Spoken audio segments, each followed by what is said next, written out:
بسم اللہ الرحمن الرحیم۔ السلام علیکم ورحمۃ اللہ وبرکاتہ۔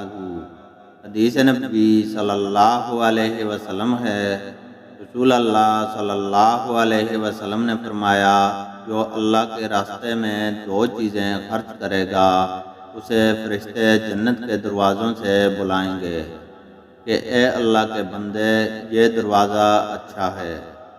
پھر جو شخص نمازی ہوگا اسے نماز کے دروازے سے بلایا جائے گا، جو مجاہد ہوگا اسے جہاد کے دروازے سے بلایا جائے گا، جو روزہ دار ہوگا اسے باب الریان سے بلایا جائے گا، اور جو زکوٰۃ ادا کرنے والا ہوگا اسے زکوٰۃ کے دروازے سے بلایا جائے گا۔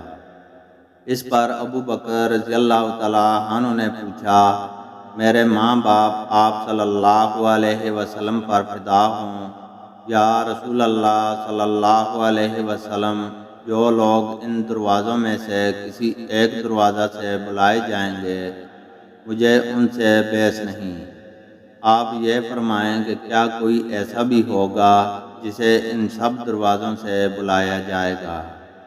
آپ صلی اللہ علیہ وسلم نے فرمایا کہ ہاں، اور مجھے امید ہے کہ آپ بھی انہی میں سے ہوں گے۔ اللہ تعالیٰ سے دعا ہے کہ وہ ہمیں قرآن اور حدیث کو سننے، سمجھنے اور اس پر عمل کرنے کی توفیق عطا فرمائے۔ آمین۔